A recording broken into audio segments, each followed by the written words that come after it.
a shape that you're going to paint anyway a little bit more interesting, ask yourself, could I soften or lose part of this edge? Could I break some of this edge? So if, for example, let's see, do I have anything on the back of this? Sure don't. Guess what we're going to use? We're going to use the back of this. Give me an object. Cone. A cone. Okay, so if we want to paint a cone, we can do it as all hard edges.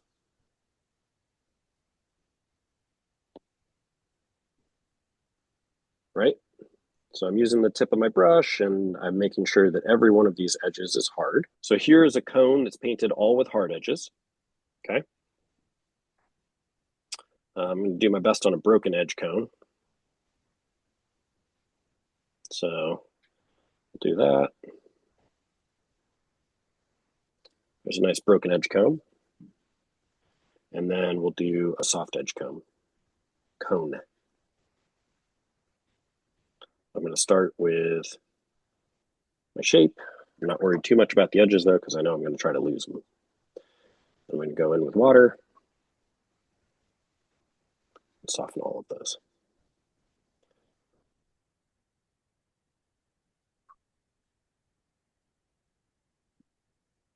So that's a cone in hard, broken, and soft edges, right? But what I was saying before is I find that shapes become really interesting when you start mixing those different types of edges together. So they're not necessarily any one type. So for example, you could take a cone and break one edge and make the rest hard.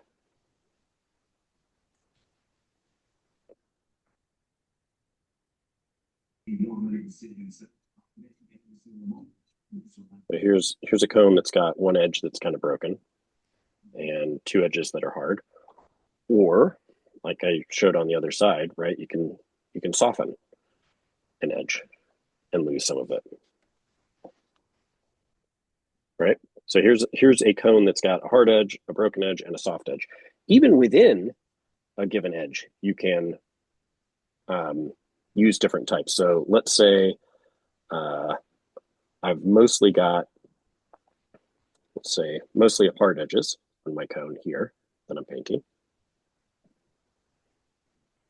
But I want to make it more interesting. I might bring in a little bit of clear water and just lose some of that edge. So I'm just kissing just a tiny bit right there, and it just breaks up that edge. So most of that edge is, or half of that edge, maybe a little less than half of that edge is still hard. There's plenty of hard edge over here and down here, but I've softened one bit of that edge. It just makes it a little bit more interesting. Sort of any given thing that you're going to paint, any given shape that you're going to paint, you can always look at it and say, do I want to paint it directly and with all hard edges? Do I want to break some of the edges or all of the edges? Do I want to soften some or all of the edges? Or can I paint that thing with only some of each of those edges? So like the classic one for me is fence posts. A fence post is ultimately, if I wanted to paint it with all hard edges, is ultimately just like a long rectangle. That's a fence post. And you can paint a fence post like that. I find them more interesting though, if you start to break some of the edges and maybe don't paint every bit of it.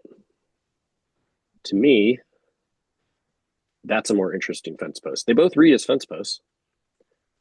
You can get wilder. You can skip whole bits of it, right?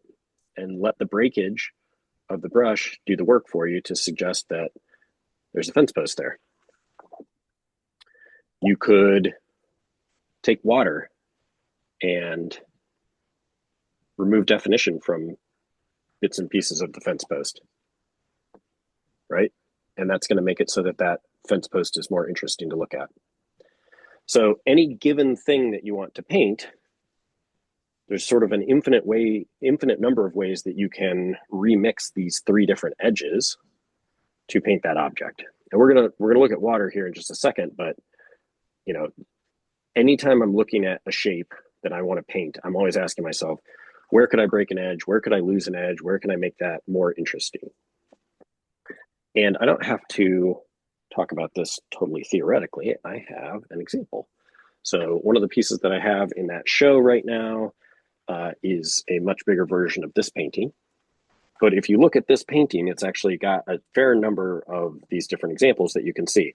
So hard edges, define. You can see lots of hard edges all the way around this torch. That's an area that I want attention, right? Same thing down here on the face, lots of hard edges. Soft edges tend to merge or blend areas or lose them. So you can see down here, right? Like there's clearly some folds of the drapery here, but they just sort of fade off, right? Those are nice soft edges. There's nothing hard on these edges right here, but they're right next to hard edges, and that creates some interesting contrast between them. Broken edge, right there, I think you can see it. I basically was just scraping my brush in to draw attention here and also just not make it a perfectly positive shape, right? Not totally just hard edges. So a mixture of broken edges, soft edges, hard edges, and the combination of those different things can create variety and interest in what we're painting. In general, and this is the last thing I'm going to say about edges, but in general, like 3 key ideas that I keep in mind is what's the lighting of whatever I'm painting? If it's hard light, it's going to have more hard edges, right? If it's a strong light source, it's going to have more hard edges because there's just more things for the light to create contrast on. The second is what type of edge am I going to use and where within it? And the third is, do I have to use that type of edge across the entirety of whatever edge I'm making? Or can I break it up and use different types to make it more interesting? So what's the lighting of the scene? What type of edge will I use and where? And then when can I use one type unexpectedly or in an area where I'm painting with another type to just make it more interesting?